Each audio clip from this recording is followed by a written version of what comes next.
Students, আজকে আমি তোমাদের সাথে শেয়ার করব পিএইচপিতে ফাংশন কি।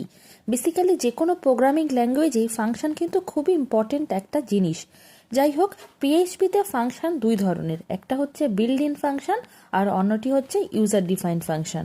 বিল্ড ইন ফাংশনটা কিন্তু ডিফাইন আগে থেকেই তৈরি করে থাকে, আমরা বিভিন্ন সময় কাজের ক্ষেত্রে বিল্ড ইন ফাংশনকে নিয়েই কাজ করে থাকি।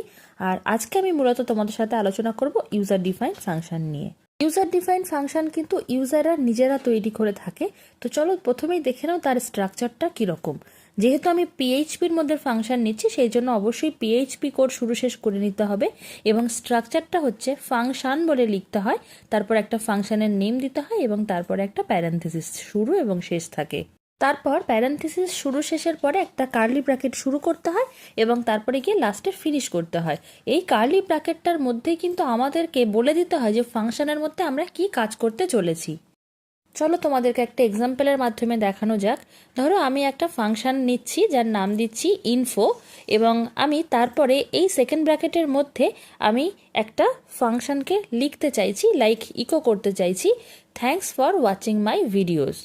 এবার আমি এই সেকেন্ড ব্র্যাকেটের মধ্যে যে ইনফরমেশানটা ইকো করেছি সেটাকেই যদি আমি কল করতে চাই, ফাংশনটাকে কল করতে চাই, তাহলে আমাদেরকে যেটা করতে হয়, সেকেন্ড ব্র্যাকেট ফিনিশের পরে গিয়ে সিম্পল আমি যে নামে ফাংশনটা লিখেছিলাম সিম্পল সেটাকে লিখে দিলেই কিন্তু আমার ফাংশনটা কল হয়ে যায়।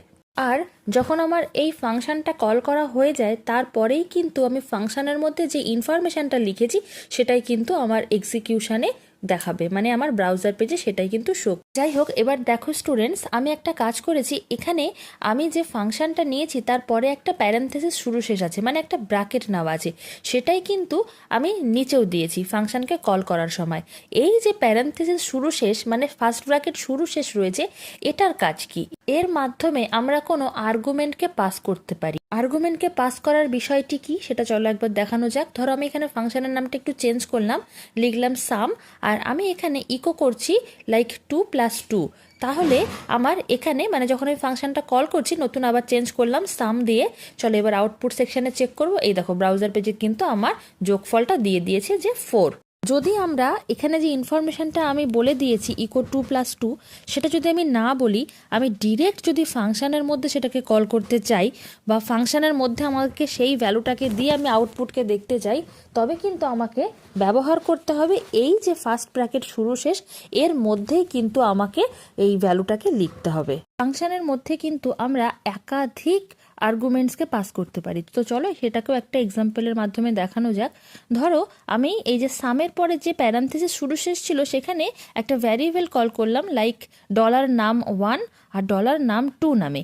এবার আমি ইকো করতে চাইছি যে ওই যে $num1 এবং $num2 সেটাকে আমি যোগ করতে চাইছি, এবং যোগে কি কি ভ্যালু থাকবে, 2 and 2কেই যোগ করব। আর ভ্যালুটাকে আমি যেখানে ফাংশন কল করেছি সেখানে লিখেছি। তো দেখতেই পেলে আউটপুট সেকশনে কিন্তু আমার 2+2 যোগফল 4 করে দেখিয়ে দিয়েছে। যদিও তোমাদেরকে এখানে সংখ্যা বা ভ্যালু নিয়ে তোমাদেরকে আর্গুমেন্ট পাস করিয়ে দেখালাম, তোমরা চাইলে কিন্তু স্ট্রিং জাতীয় ডেটা দিয়েও কিন্তু আর্গুমেন্টস পাস করতে পারো। ফাংশনের আরও এক ধরনের কিওয়ার্ড হচ্ছে রিটার্ন। তো চলো এবার তোমাদের সাথে একটু রিটার্ন নিয়ে আলোচনা করা যাক। এই যে আমার এই আগের প্রোগ্রামটিতে আমি যেমন এই কার্লি ব্র্যাকেটের মধ্যে ডিরেক্টলি ইকো টাইপ করেছি, আমি যদি চাই যে ইকোটাকে আমি এখানে টাইপ না করে বাইরে কোথাও টাইপ করব, সেক্ষেত্রে কিন্তু আমরা রিটার্ন কিওয়ার্ডকে ব্যবহার করি। চলো তাহলে তোমাদের সঙ্গে একটু রিটার্ন কিওয়ার্ড ব্যবহার করে একটা এক্সাম্পল শেয়ার করা যাক। তো প্রথমে আমি একটা ফাংশন নেম নিয়ে নিচ্ছি সাম, এবং যেখানে আমি ওই ইন্ট $x এবং ইন্ট $y নামক দুটো ইন্টিজার ভ্যালু রাখতে চাইছি, যেখানে আউটপুটটাকে রাখতে চাইছি আমি জেডের মধ্যে। তো $z = $x + $y করেছি। এরপরে আমি যেটা করছি, ইকো না করে সিম্পলি রিটার্ন করছি $zটাকে। তারপরে আমি কার্লি ব্র্যাকেটটাকে ফিনিশ করছি, এবং কার্লি ব্র্যাকেট ফিনিশের পরে আমাদের এই ফাংশনটাকে একবার কল করে নিতে হবে। তো আমি যেটা করছি সাম, এবং ওই ফার্স্ট ব্র্যাকেট শুরু শেষের মধ্যে আমি দুটো ভ্যালু রাখছি 4 এবং 7। তো এবার যদি আমরা ব্রাউজার পেজে চেক করি, রিলোড করি, তো দেখতেই পাচ্ছ কোনো ভ্যালু কিন্তু দেখায়নি।